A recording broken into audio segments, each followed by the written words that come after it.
చంద్రగిరి ఎన్నికల ప్రచారంలో మాటల తూటాలు పేలుతున్నాయి. చెవిరెడ్డి భాస్కర్ రెడ్డి స్మగ్లర్ అంటూ చంద్రబాబు చేసిన వ్యాఖ్యలకు ఆయన కౌంటర్ ఇచ్చారు. ఇంతకు చంద్రబాబు ఏమన్నారు, ఇచ్చిన కౌంటర్ ఏంటో మీరు చూడండి.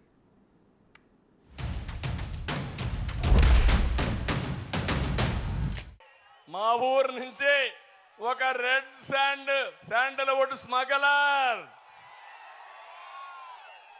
మామూలు వ్యక్తి కాదు. మనం అందరం వ్యాపారాలు చేసే డబ్బులు వస్తాయి, వ్యవసాయం చేసే డబ్బులు వస్తాయి. నాకే అర్థం కాల, ముఖ్యమంత్రిగా ఉన్న నాకే అర్థం కాల. అతను ఎక్కడి నుంచి వస్తున్నాయి డబ్బులను చూస్తే రెడ్ శాండ్లు అమ్ముకుంటే రౌడీని చేస్తే డబ్బులు వస్తాయి. అదే పుష్పలో కూడా ఒక సినిమా తీశారు, అయింది. ఇప్పుడు పుష్ప 2 తీయబోతున్నారు. ఆ పుష్ప ఇక్కడికి వచ్చాడు. వేస్తారా ఓటు మీరు అడుగుతున్నా? మీకు రౌడీజం కావాలని అడుగుతున్నా, స్మగ్లర్స్ కావాలని అడుగుతున్నా. మీరు ఒక్కసారి ఆలోచించండి. చంద్రబాబు గారు పుట్టినటువంటి ఊరు నుంచే నేను పుట్టా.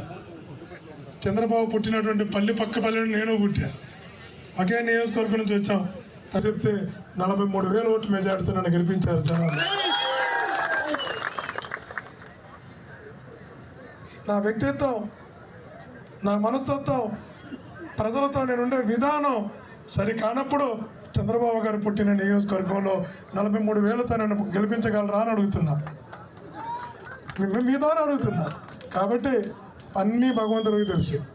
ఎవరు మనస్తత్వం ఏందో దేవుడికి తెలుసు, ఎవరి వ్యక్తిత్వం ఏందో దేవుడికి తెలుసు, ఎవరు ప్రజలతో ఎలా మమేకమై ఉంటారో దేవుడికి తెలుసు.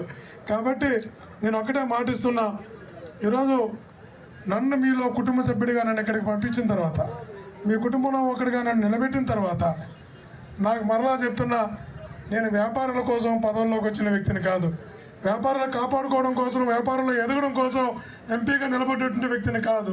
ఎప్పుడైతే ఒక పార్లమెంట్ సభ్యుడిగా నాకు ఈరోజు మీరందరూ గౌరవిస్తున్నారు, అభ్యర్థిగా వచ్చినప్పుడు నాకు పూర్తి సమయం ఎన్ని రకాల నిధులు ఉంటాయి, కేంద్ర నిధులు ఎన్ని ఉంటాయి, రాష్ట్ర నిధులు ఎన్ని ఉంటాయి, జిల్లా నిధులు ఎన్ని ఉంటాయి, పార్లమెంట్ సభ్యుల నిధులు ఎన్ని ఉంటాయి, ఎమ్మెల్యే నిధులు ఎన్ని ఉంటాయి, స్పెషల్ డెవలప్మెంట్ ఫండ్స్ ఎన్ని ఉంటాయి, ఇతర స్కీముల ద్వారా ఎన్ని నిధులు ఉంటాయని కూడా నాకు తెలుసు కాబట్టి రాష్ట్రంలో ఉన్నటువంటి ప్రతి డిపార్ట్మెంట్ నుంచి నిధులు తీసుకొచ్చి, రాష్ట్రంలో ఉన్నటువంటి ప్రతి విభాగం నుంచి నిధులు తీసుకొచ్చి 972 కోట్లు అంటే సుమారుగా 1000 కోట్ల రూపాయలు ఒక నియోజకవర్గంలో తీసుకొచ్చి పెట్టి పూర్తి చేయించి వాళ్ళందరికీ కూడా బిల్లులు ఇప్పించి వాళ్ళందరూ ఈరోజు చంద్రగిరి నియోజకవర్గం రోడ్లు వేయాలంటే ఎలాంటి నిధులు తీసుకురావాలి, కాలువలు నిర్మించాలంటే ఏ పథకం నుంచి నిధులు తీసుకురావాలి, ఏ అధికారి దగ్గరికి వెళ్తానో, ఏ మంత్రి దగ్గరికి వెళితేనో, ఎవరి దగ్గరికి వెళితే ఎలాంటి నిధులు తెచ్చుకోవచ్చో పూర్తిగా అధ్యయనం చేసినటువంటి వాడిని.